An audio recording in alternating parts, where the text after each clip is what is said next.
Hello friends, Shyam history classes channel पर आपका स्वागत है। जिन्होंने चैनल अभी तक सब्सक्राइब नहीं किया है वो चैनल सब्सक्राइब कर लें। आज हम पढ़ेंगे सिंधु घाटी सभ्यता की आर्थिक स्थिति के बारे में। इससे पहले हम राजनीतिक स्थिति, सामाजिक स्थिति की चर्चा कर चुके हैं। आज हमारी जो क्लास है वो है आर्थिक स्थिति को लेकर के। तो आइए शुरुआत करते हैं सिंधु घाटी सभ्यता में आर्थिक स्थिति की। सिंधु सभ्यता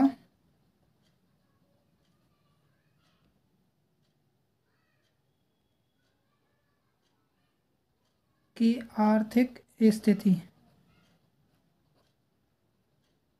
और आर्थिक स्थिति का बारे में जो हम अध्ययन करेंगे वो हम कुछ बिंदुओं के आधार पर करेंगे, जिनमें हमारा पहला बिंदु है कृषि। कि उस सैंधव सभ्यता के समय कृषि क्या थी, कैसे लोग करते थे, कृषि कैसे करते थे।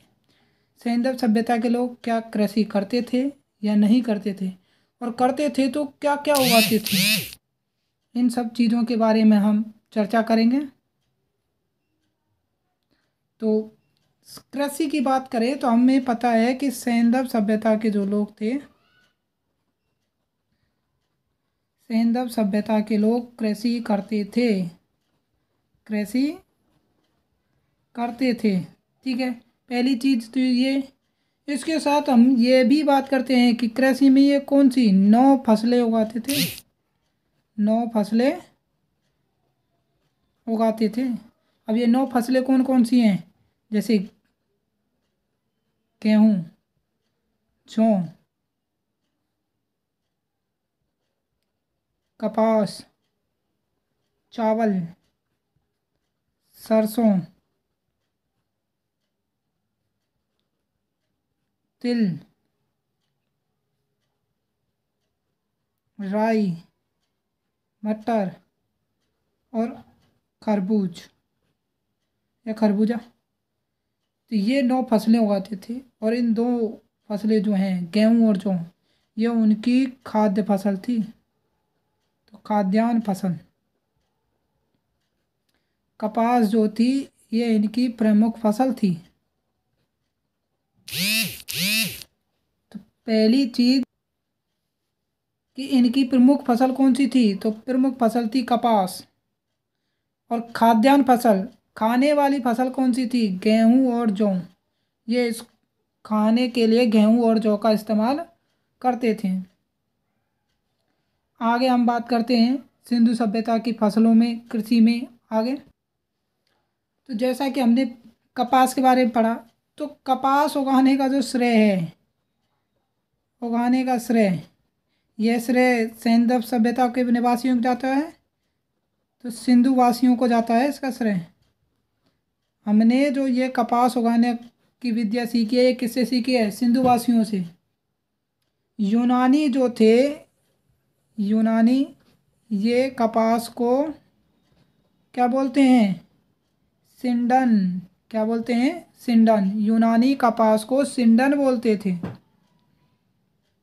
आगे हम बात करते हैं कपास के बारे में कि हमें मोहनजोदड़ो से, मोहनजोदड़ो से एक चांदी का बॉक्स मिला है, एक चांदी का बॉक्स मिला। और इस बॉक्स में हमें क्या मिला है, सूती कपड़ा। क्या मिला है, सूती कपड़ा। इसी प्रकार हमें कालीबंगा से क्या मिला है, जुता हुआ खेत। बनावली, बनावली से हमें क्या मिला है, मिट्टी का हल। और ये सब चीज़ें हमें बताते हैं कि ये सब प्रमाण हैं किस चीज़ के, ये सब प्रमाण हैं सिंधु सभ्यता में कृषि के प्रमाण हैं। इसी प्रकार हम जब आगे पढ़ते हैं तो हमें लोथल और रंगपुर, इन दोनों स्थानों से हमें चावल के साक्ष्य मिले हैं।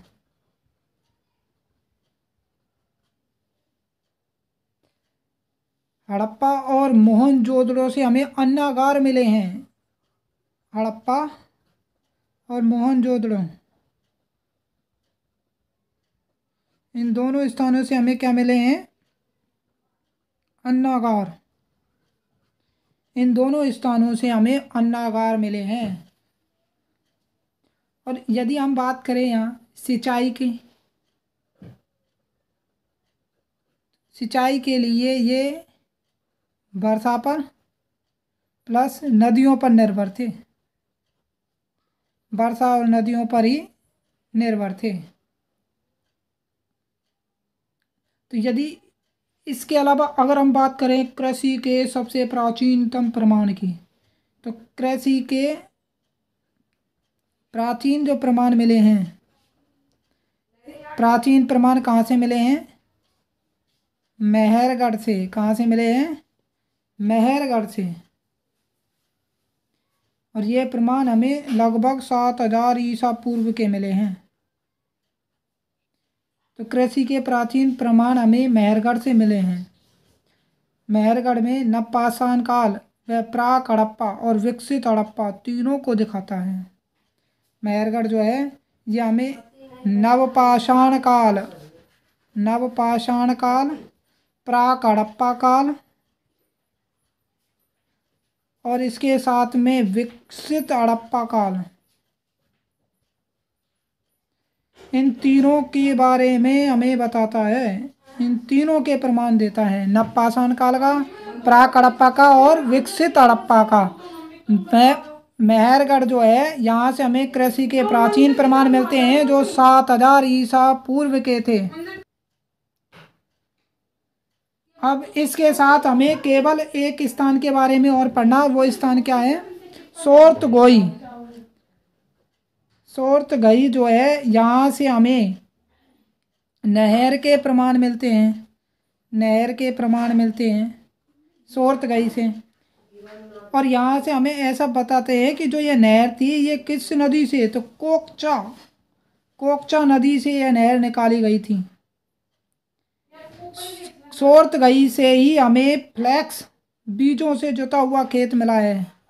कैसे बीजों से? फ्लैक्स, फ्लैक्स बीजों से जुता हुआ खेत मिला है।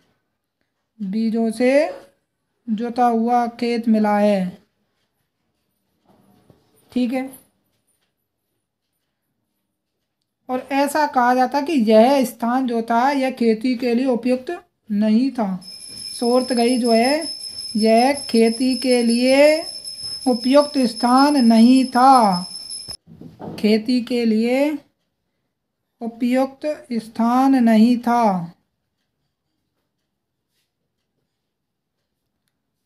आगे बात करते हैं हम। तो ये तो ही हमारी कृषि। और एक बार हम फिर से कृषि के बारे में एक बार फिर से देख लेते हैं कि आर्थिक स्थिति में कृषि की क्या क्या विशेषताएं हमने पढ़ी हैं। तो जैसा कि हमने सबसे पहला पढ़ा, सिंधु सभ्यता में आर्थिक स्थिति में हम कृषि को पढ़ रहे हैं। कृषि जो सैंधव सभ्यता में कृषि की जाती थी लोगों के द्वारा। और कृषि में वो कितनी 9 फसलें उगाते थे।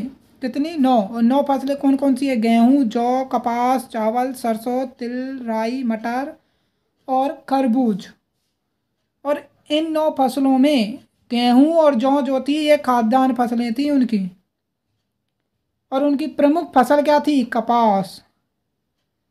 प्रमुख फसल कपास थी। और कपास को उगाने का श्रेय किनको जाता है? सिंधु वासियों को। अर्थात हमने जो कपास उगाने की विधि सीखी है, यह विधि कहाँ से मिली है हमें? सिंधु सभ्यता के लोगों से। यूनानी जो लोग थे ये कपास को सिंडन कहते थे। क्या कहते थे? सिंडन। उसके बाद हमने पढ़ा कि मोहनजोदड़ो से हमें एक चांदी का बॉक्स मिला है। और इस बॉक्स में क्या मिला है? सूती कपड़ा। इसके बाद हमने पढ़ा कि कालीबंगा से हमें जुता हुआ खेत मिला है। बनावली से हमें मिट्टी का हल मिला है। लोथल और रंगपुर से हमें चावल के साक्ष्य मिले हैं। हड़प्पा और मोहनजोदड़ो से हमें अन्नागार मिले हैं। और यहाँ के जो लोग थे वो सिंचाई के लिए वर्षा और नदियों के पानी पर ही निर्भर करते थे। यदि मेहरगढ़ की बात करें तो मेहरगढ़ में हमें कृषि के प्राचीनतम प्रमाण मिले हैं जो कि लगभग 7000 ईसा पूर्व के हैं। साथ ही मेहरगढ़ हमें नवपाषाण काल, प्राक हड़प्पा और विकसित हड़प्पा तीनों के बारे में ही बताता है। तीनों के प्रमाण यहाँ से मिलते हैं। उसके बाद हमने अंत में पढ़ा सोर्तगई। सोर्तगई जो है यहाँ से हमें नहर के प्रमाण मिलते हैं, और जो ये नहर निकाली गई ये कोकचा नदी से निकाली गई। इसके साथ हमें फ्लैक्स बीजों से जुता हुआ खेत भी मिला है सोर्तगई से, और खेती के लिए यह स्थान उपयुक्त नहीं माना जाता था, इसीलिए यहाँ जुते फ्लैक्स बीजों से खेती करने का प्रयास किया गया होगा।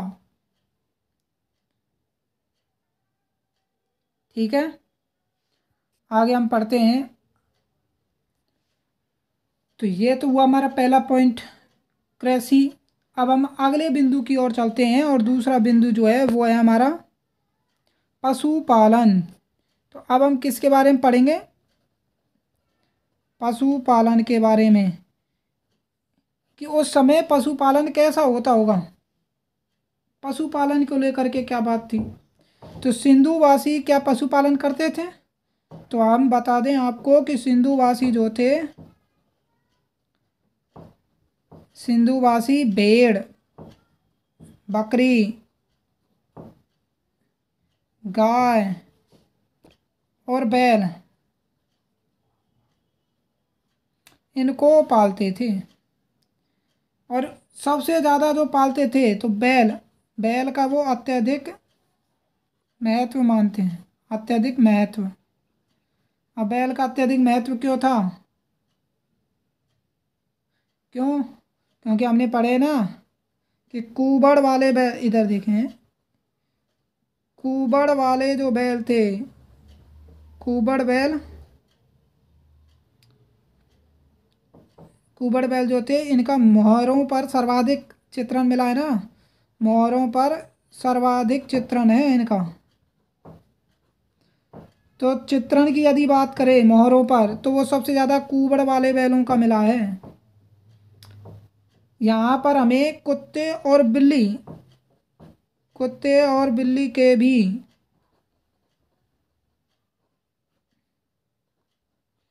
पैरों के निशान मिले हैं।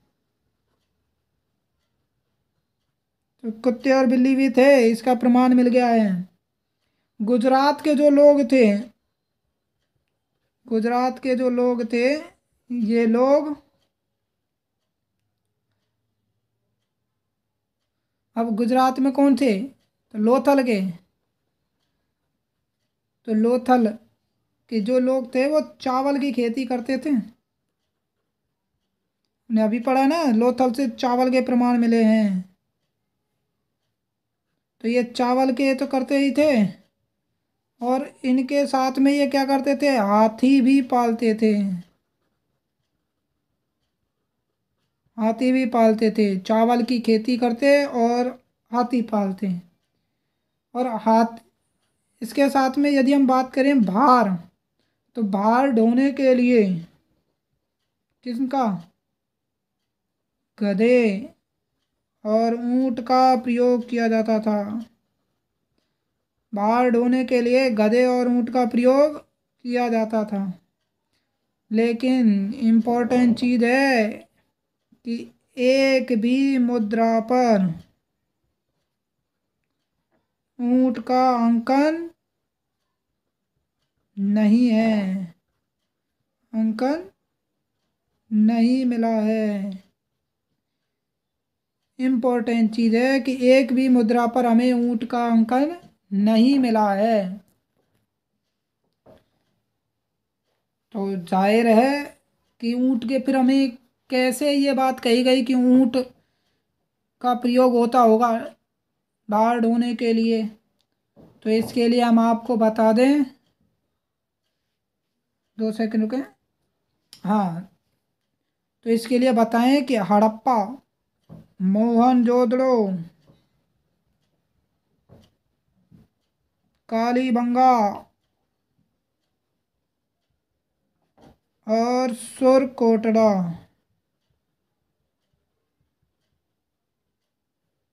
इन चारों स्थानों से अल्प संख्या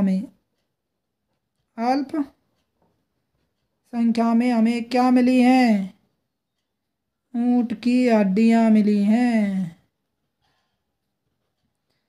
ऊंट की हड्डियां मिली हैं, तो इससे हमें पता चलता है कि ऊंट उस समय थे, लेकिन उनका एक भी मुद्रा पर अंकन नहीं किया गया। दूसरी इंपॉर्टेंट चीज, मोहनजोदड़ो से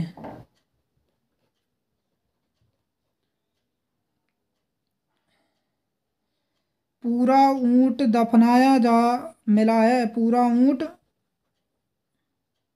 दफनाया मिला है। मोहनजोदड़ो से पूरा की पूरा ऊंट मिलता है हमें। ठीक है, ये तो हमने बात की है कि कौन कौन सी चीजें मिली हैं।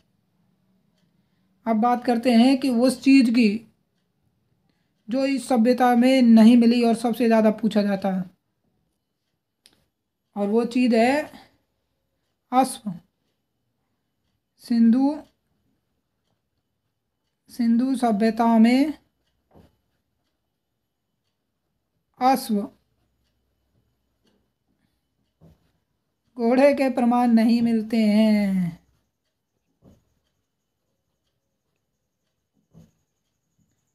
नहीं मिलते हैं, तो इससे एक बात जाहिर हो गई, सिंधुवासी घोड़े से परिचित नहीं थे। घोड़े से परिचित नहीं थे, तो इनको ज्ञान तो था काफी चीजों का, लेकिन घोड़े से परिचित नहीं थे।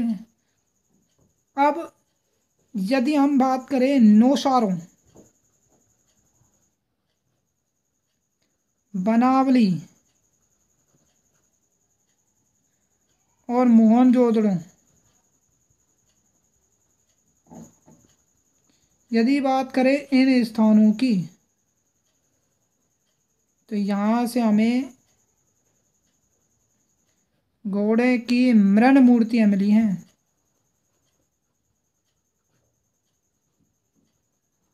मृण मूर्तियां, मिट्टी की मूर्तियां मिली हैं। अब देखो, अब क्या बात करें कि मतलब घोड़ा तो था, लेकिन उस घोड़े का ज्ञान नहीं था, परंतु घोड़ा उस समय मौजूद था। तो घोड़ा तो रहा होगा, लेकिन वो उस घोड़े से परिचित नहीं थे। इसके साथ ही यदि हम बात करें सुरकोटड़ा की, तो सुरकोटड़ा से भी घोड़े का दांत मिला है। घोड़े का क्या मिला है? दांत मिला है। सुरकोटड़ा से घोड़े का दांत मिला है। अब यदि इन सब की बात करें, तो ये सब विशेषताएं किसकी मिलती हैं? उत्तर हड़प्पा काल की। किस काल की मिलती है? उत्तर हड़प्पा काल की ये सब विशेषताएं मिलती हैं। अब है तो है, परंतु ये सब विशेषताएं हैं कौन से काल की? तो विशेषताएं हैं उत्तर हड़प्पा काल की।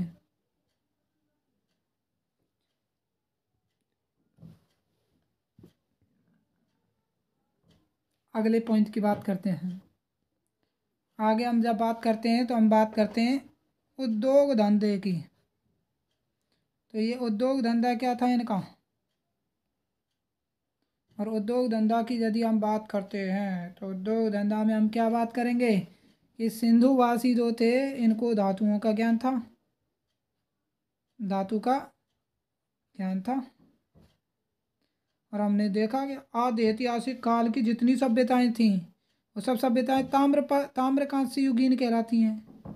और ताम्रकांस्य युगीन यानी तांबा और कांसे से, तो इन्होंने तांबा और कांसा दोनों ही बना लिए थे, दोनों का ज्ञान हो चुका था।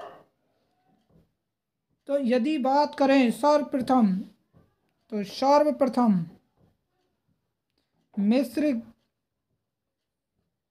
मिस्र मिस्र के जो लोग थे, इन्होंने सबसे पहले तांबे का इस्तेमाल किया, मिस्र के लोगों ने। मिस्र सभ्यता में हम पढ़ाएंगे आपको, मिस्र सभ्यता तो उस समय बताएंगे वर्ल्ड हिस्ट्री में। अब यहीं के जो लोग थे, इन्हीं लोगों ने क्या किया, इन्हीं लोगों ने तांबे में और क्या जोड़ दिया, टिन। तांबे में टिन मिला दिया और टिन मिला करके क्या बना लिया, कांसा। और सिंधुवासी जो थे, सिंधुवासियों ने भी सोना, चांदी, तांबा, कांसा और क्या रह गया, टिन, इन सब से परिचित थे सिंधुवासी भी। लेकिन सिंधुवासियों को लोहे का ज्ञान नहीं था। और हम लोहा किस सभ्यता में पढ़ेंगे, वैदिक सभ्यता में। लोहा किस सभ्यता की जान है, वैदिक सभ्यता की। वैदिक सभ्यता में आएगा लोहा, वहाँ हर चीज किसकी रहेगी, लोहे की। तो यदि पहली चीज जो हम पढ़ लेते हैं कांसा, तो कांसा कैसे बना था, तांबे में टिन मिला करके, ठीक है। और ये अनुपात है 9:1, 9:1। तांबा का क्या था 9 और टिन 1%, तब जाकर बनता। इसी प्रकार पीतल भी बनाया गया। और पीतल कैसे बना, जिंक में क्या जोड़ देंगे, तांबा। जिंक में तांबा मिलाने पर क्या मिल जाएगा, पीतल। अब यदि उद्योग की, प्रमुख उद्योग की बात करें तो यहाँ बहुत सारे उद्योग हैं। उन्हें उद्योगों में से चर्चा करते हैं हम। इन्हीं उद्योगों में से यदि हम बात करें तो एक तो था मन का बनाने का उद्योग, ये भी प्रचलन में था। यदि हम बात करें आगे तो सीपी, शंख और हाथी दांत, इनकी भी वस्तुएं बनाई जाती थी। तो ये भी बनाने में उस समय प्रयोग में मिलता है। और सीपी और शंख का प्रयोग कहाँ मिलता है, तो ये हमें लोथल और बालाकोट यहाँ से मिलता है।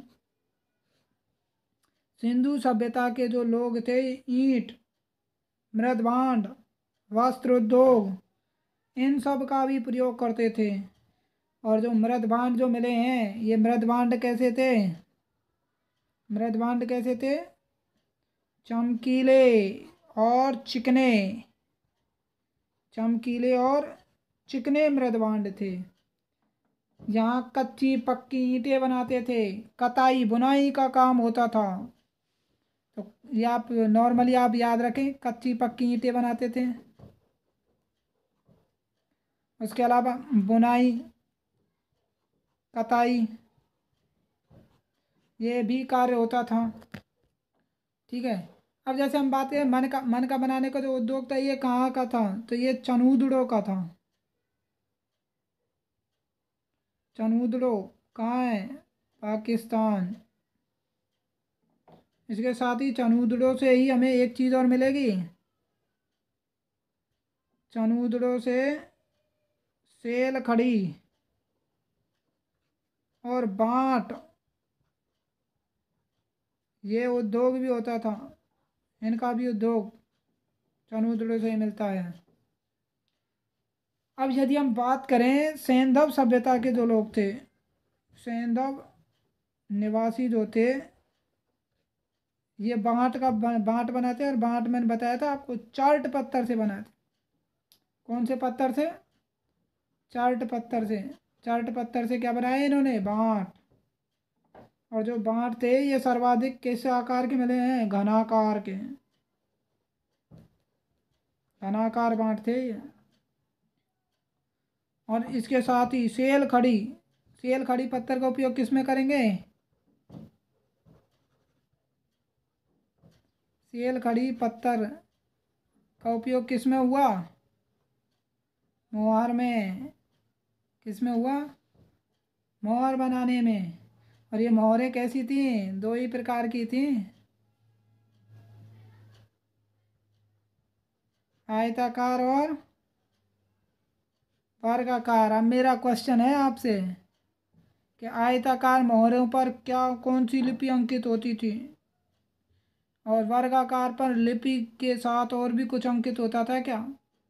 आयताकार और वर्गाकार में लिपि तो थी, लिपि के साथ और भी कुछ था क्या? तो ये आप मुझे बताएंगे। मैंने पिछली क्लासों में आपको ये बता चुका हूँ, तो आपको याद है तो आप कर दोगे कि आयताकार मोहरों पर क्या था? पशु प्लस लिपि, और वर्गाकार पर ओनली लिपि। तो आपको ये सब चीज़ें तब आएंगी जब आप अच्छे ढंग से इस वीडियो को देख करके पढ़ोगे। उसके बाद आगे की जो चीज़ें हैं वो हैं व्यापार वाणिज्य की, कि सिंधु सभ्यता में व्यापार वाणिज्य वो कैसे होता था। तो ये हम पढ़ेंगे अपनी आने वाली अगली क्लास में। तब तक के लिए आप इस वीडियो से ही काम चलाएं, और जितना हो सकता है इस वीडियो को शेयर करें। जिन्होंने अभी तक चैनल को सब्सक्राइब नहीं किया है वो चैनल को सब्सक्राइब कर लें। नोटिफिकेशन पाने के लिए बेल आइकन को भी दबा दें। अगर आपको इतिहास विषय में किसी टॉपिक पर वीडियो चाहिए तो आप हमें बता सकते हैं कमेंट करके। धन्यवाद। मिलते हैं अगले वीडियो में।